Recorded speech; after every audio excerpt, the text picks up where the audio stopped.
আজকের ভিডিওতে আমরা জানব এক অসাধারণ হোমিওপ্যাথিক ঔষধ এমবেলিয়া রেবিস সম্পর্কে, বাংলায় যাকে বলা হয় বিরাঙ্গা। এই ঔষধটা বিশেষ করে বাচ্চাদের জন্য খুব কার্যকর, যাদের কৃমি সংক্রমণ, পেটের সমস্যা, রাগী স্বভাব ইত্যাদি লক্ষণ দেখা যায়। চলুন এক নজরে দেখে নিই এই ঔষধরা কোন কোন সমস্যায় ভালো কাজ করে এবং এর কি কি ইম্পর্টেন্ট সিমটমস আছে, আর কিছু বাস্তব কেস যেগুলো শুনলে আপনি বুঝতে পারবেন এই ঔষধরা আসলে কতটা উপকারী। এই ঔষধরা বাচ্চাদের কৃমির জন্য খুব কাজের। যেসব বাচ্চা একটু খিটখিটে স্বভাবের, সহজেই রেগে যায়, খাওয়ার কিছুক্ষণ পরেই আবার খেতে চায়, নাক খোটে আর দাঁত ঘষে, খাবার ঠিকমতো হজম হয় না, পেট ফেঁপে থাকে এবং পটিতে হজম না হওয়া খাবার বের হতে দেখা যায়, প্রস্রাব লালচে আর দুর্গন্ধযুক্ত এবং মলদ্বারে যদি চুলকানি থাকে তাহলে বুঝবেন পেটে কৃমি হতে পারে। এমবেলিয়া রেবিস এমন সমস্যায় খুব উপকার করে।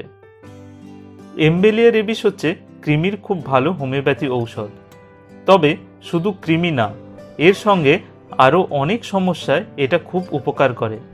যেমন পেট গুড়গুড় করতে থাকে, হজম ঠিক হয় না, পাতলা পায়খানা বারবার হয়, গা গুলোয়, গা বমি বমি লাগে, পেট মোচড় দিয়ে ব্যথা করে, আর ছোট বাচ্চারা ঘুমের মধ্যে বিছানা ভিজিয়ে ফেলে, মানে রাতে প্রস্রাব করে ফেলে।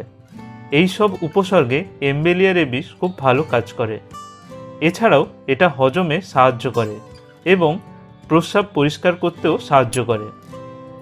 এখন আমি এমন দুটো কেসের কথা বলবো যেখানে এমবেলিয়া রেবিস হোমিওপ্যাথিক ঔষধ খেয়ে বাচ্চাদের কৃমির সমস্যা তো অনেকটাই কমে গেছে, সাথে সাথে পেটের গ্যাস, পাতলা পায়খানা, ঘুমের অসুবিধা এসবও অনেক ভালো হয়ে গেছে।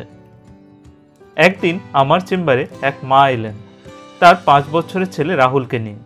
রাহুল সবসময় কাঁদতো, একদম শান্ত থাকতে পারতো না, একটু পরপর খেতে চাইতো, ঘুমের সময় দাঁত ঘষত, দেখলাম মুখ জিভ শুকিয়ে আছে, নাক খুঁটে খুঁটে লাল করে ফেলেছে, দেখলাম বাচ্চাটির পেট সবসময় ফুলে থাকে।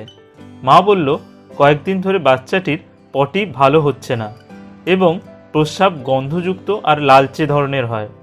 মাঝে মধ্যে রাহুল নাকি রাতে ঘুমের মধ্যে হঠাৎ জেগে ওঠে আর কাঁদে।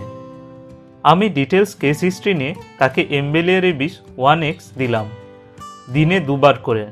মাত্র 3 দিনের মধ্যেই রাহুল অনেকটা সুস্থ, হাসি খুশি, খাওয়া ঘুম ঠিকঠাক, আর কৃমির সেরকম কোনো লক্ষণ এখন আর দেখা যায় না।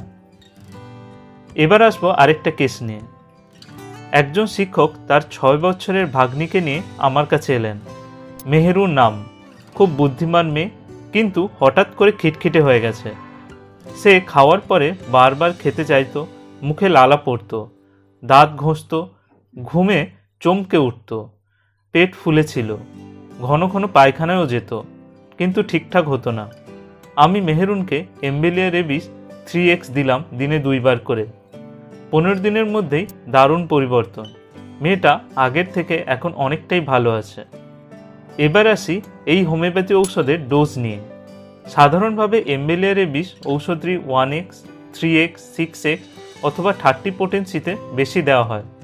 তবে সঠিক ডোজটা নির্ভর করে রোগীর বয়স, শরীরের অবস্থা আর সিমটমসের ওপর। কেউ হালকা সমস্যায় ভুগছে, আবার কেউ বেশি সিমটমস নিয়ে ভুগছে, সেই জন্য সবার ডোজ এক হয় না। তাই যদি আপনার বাচ্চার এরকম কোনো সমস্যা থাকে তাহলে অবশ্যই একজন অভিজ্ঞ হোমিওপ্যাথি চিকিৎসকের সঙ্গে যোগাযোগ করুন। চাইলে স্ক্রিনে দেওয়া নাম্বারে কল করে আমার সাথেও যোগাযোগ করতে পারেন, কারণ রোগীর ডিটেলস কেস হিস্ট্রি নিয়ে লক্ষণ অনুযায়ী ঔষধ দিলে অনেক দ্রুত আর ভালো ফল পাওয়া যায়। ভিডিওটা যদি আপনাদের ভালো লাগে তাহলে অবশ্যই একটা লাইক দিন, শেয়ার করুন আর চ্যানেলটা সাবস্ক্রাইব করে ফেলুন এরকম আরও দরকারি ভিডিও পেতে। সুস্থ থাকুন, ভালো থাকুন। Thank you.